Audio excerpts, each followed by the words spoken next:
ಪಾಶ್ಚಾತ್ಯ ಧರ್ಮಗಳಲ್ಲಿರ್ತಕ್ಕಂತಹ ಒಂದು ಅಭ್ಯಾಸದ ಬಗ್ಗೆ ನಾವು ತಿಳಿತಾ ಹೋಗೋಣ. ರೈಟ್, ಹಾಗೆ ಒಂದು ವಿವರಣೆ ಅಂತಕ್ಕಂಥ ಇಷ್ಟ ಆಯ್ತು, ಇಷ್ಟವಾದ್ರೆ ಒಂದು ಲೈಕ್ ವಿಡಿಯೋ, ಒಂದು ಲೈಕ್ ಅನೇಕ ವಿಡಿಯೋ ಜನ ಪ್ರೋತ್ಸಾಹ ತುಂಬಾ ಸೇರ್ತೆ, ಇನ್ನೊಬ್ರು ಶೇರ್ ಮಾಡಿ, ಇನ್ನೊಬ್ರು ಚಲ ಸಾಧ್ಯ ಇಂತ ಅನೇಕ ವಿಡಿಯೋ ಚಾನಲ್ ಸಬ್ಸ್ಕ್ರೈಬ್ ಆಗಿ. ನಾನು ಆಲ್ರೆಡಿ 9ನೇ ತರಗತಿ ಸಂಬಂಧಪಟ್ಟ ಕನ್ನಡ ವಿಡಿಯೋಗಳು ನಾವು ಹಿಡಿತಾ ಇದ್ದೀನಿ. ಲಿಂಕ್ ಡಿಸ್ಕ್ರಿಪ್ಷನ್ ಇರುತ್ತೆ, ಅಲ್ಲಿ ಕ್ಲಿಕ್ ಮಾಡೋಕೆ ನೀವು ಆ ಒಂದು ವಿಡಿಯೋ ನೋಡ್ಬೋದು ಅಂತ ಹೇಳ್ತಾ, ಹಾಗಾದ್ರೆ ಈ ಒಂದು ವಿವರಣೆ ತಿಳಿತಾ ಹೋಗೋಣ ಬನ್ನಿ. ಇಲ್ಲಿ ಮೊದಲನೇ ಅಭ್ಯಾಸಗಳು ರೋಮನ್ ಅಂಕೆ 1, ಖಾಲಿ ಬಿಟ್ಟ ಸ್ಥಳಗಳನ್ನು ಸೂಕ್ತ ಪದಗಳಿಂದ ಭರ್ತಿ ಮಾಡಿ ಅಂತಿದೆ.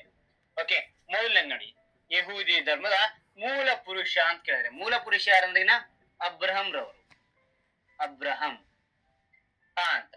ಎರಡನೇ ನೋಡಿ, ಪಾರ್ಸಿ ಧರ್ಮದ ಸ್ಥಾಪಕರು ಅಂತ ಕೇಳಿದ್ರೆ ಜರ ಉಷ್ಟ್ರ ಅಂತಕ್ಕಂಥವ್ರು. ಓಕೆ ಅಂತ. ಮೂರನೇ ನೋಡಿ, ಏಸು ಕ್ರಿಸ್ತರು ಹುಟ್ಟಿದ ಸ್ಥಳ ಯಾವುದು ನೋಡಿದಾಗ ಬೆತ್ಲೆಹೇಮ್, ಬೆತ್ಲೆಹೇಮ್ನಲ್ಲಿ. ಓಕೆ ಅಂತ. ನಾಲ್ಕನೇ ನೋಡಿ, ಏಸು ಕ್ರಿಸ್ತರನ್ನು ಸಿಲುಬೆಗೇರಿಸಿದ ಬೆಟ್ಟ ಯಾವುದು ಅಂತ ನೋಡಿದಾಗ ಇಲ್ಲಿ ಗೋಲ್ಗೊತ್ತಾ. ಓಕೆ ಅಂತ ನೋಡಿ, ಕ್ರೈಸ್ತ ಧರ್ಮವು ರೋಮಿನ ರಾಜ್ಯ ಧರ್ಮವಾದದ್ದು ಚಕ್ರವರ್ತಿ ಡ್ಯಾಶ್ ನ ಆಳ್ವಿಕೆಯ ಅವಧಿಯಲ್ಲಿ. ಇಲ್ಲಿ ಚಿಕ್ಕದಾಗಿ ಮೇಲೆ ದೊಡ್ಡದಾಗಿ ಬರೀತೀವಿ ನೋಡಿ, ಕಾನ್ಸ್ಟಾಂಟೈನ್.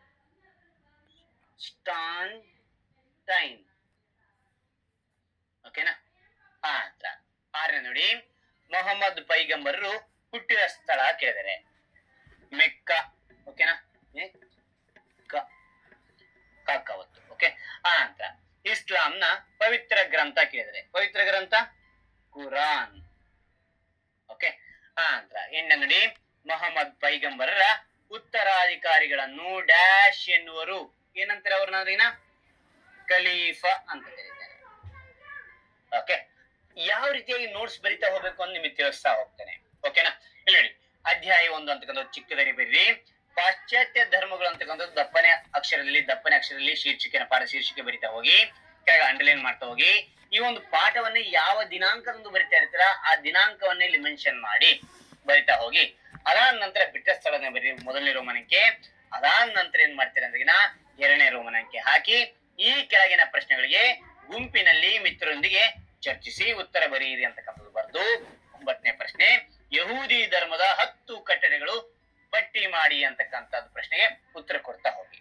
ಓಕೆನಾ, ಉತ್ತರ ನೋಡಿ, ಯಹೂದಿ ಧರ್ಮದ 10 ಕಟ್ಟಡಗಳು ಅಂತಕ್ಕಂಥದ್ದು ಬರೆದು ಪಾಯಿಂಟ್ ವೈಸ್ ನಲ್ಲಿ ತಿಳಿಸಿದೆ ನೋಡಿ. 10 ಕಟ್ಟಡಗಳು ಯಾವ್ಯಾವ ಇದಾವೆ? 1, ಬೇರೆ ದೇವರಿಲ್ಲ. 2ನೇದು, ಮೂರ್ತಿ ಪೂಜೆ ಸಲ್ಲದು.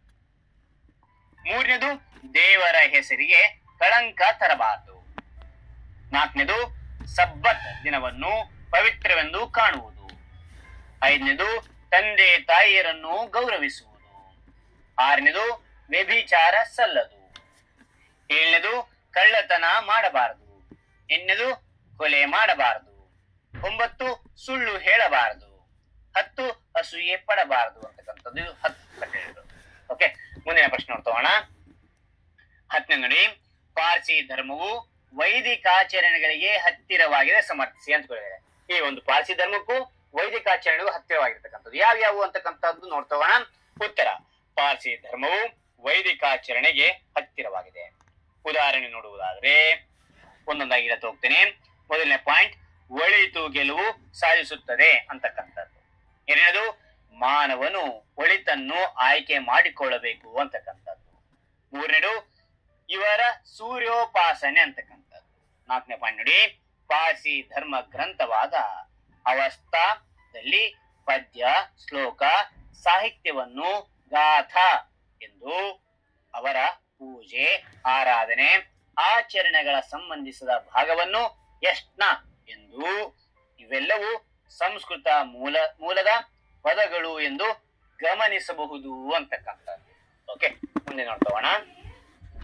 11 ನೋಡಿ, ಏಸು ಕ್ರಿಸ್ತರ ಜೀವನವನ್ನು ಕುರಿತು ಬರೆಯಿರಿ ಅಂತ ಕೊಡಿದ್ರೆ ನಿಮಗೆ ಇಲ್ಲಿ ಪಾಯಿಂಟ್ ವೈಸ್ ಹೇಳ್ತಾ ಹೋಗ್ತೇನೆ, ಚೆನ್ನಾಗಿ ನೆನಪಿಡ್ಲಿಕ್ಕೆ ಸಾಧ್ಯ. ಓಕೆ, ಮೊದಲನೇ ಪಾಯಿಂಟ್, ಏಸು ಕ್ರಿಸ್ತರು ಬೆತ್ಲೆಹೇಮ್ ನಲ್ಲಿ ಮೇರಿ ಮತ್ತು ಜೋಸೆಫರ ಮಗನಾಗಿ ಜನಿಸಿದ್ರು ಅಂತಕ್ಕಂಥದ್ದು ಮೊದಲನೇ ಪಾಯಿಂಟ್. 2ನೇದು, ಅವರು ಜಾನ್ ರಿಂದ ದೀಕ್ಷಾ ಸ್ನಾನ ಪಡೆದರು ಅಂತಕ್ಕಂಥದ್ದು. ಇಸ್ರೇಲ್ ದೇಶದೆಲ್ಲ ಮತ ಪ್ರಚಾರ ಜನಪ್ರಿಯವಾಯಿತು ಅಂತಕ್ಕಂಥದ್ದು. ಜನಪ್ರಿಯವಾಯ್ತಲ್ಲಿ ಇಸ್ರೇಲ್ನಲ್ಲಿ.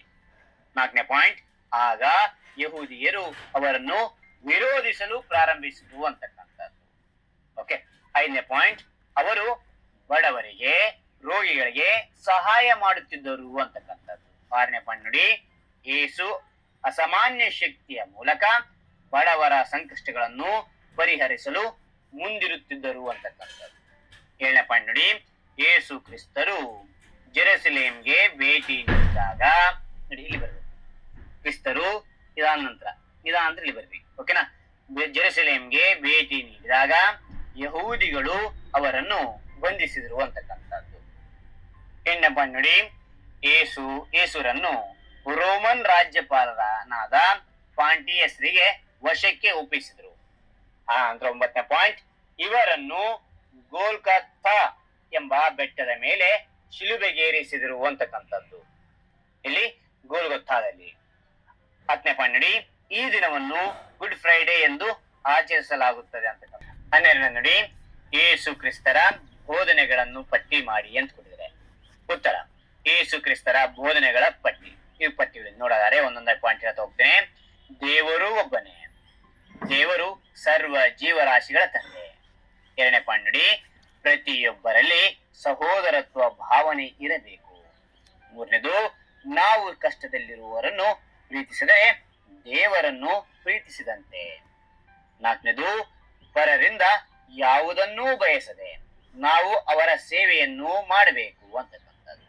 5ನೇದು, ಮಾನವನ ಸೇವೆಯು ದೇವರ ಸೇವೆಗೆ ಸಮಾನವಾದುದು. 6ನೇದು, ಮಾನವನು ತನ್ನ ತಪ್ಪಿಗೆ ಪಶ್ಚಾತ್ತಾಪ ಪಟ್ಟರೆ ಅದಕ್ಕೆ ದೇವರಿಂದ ಕ್ಷಮಾಪಣೆ ಇದೆ ಅಂತ.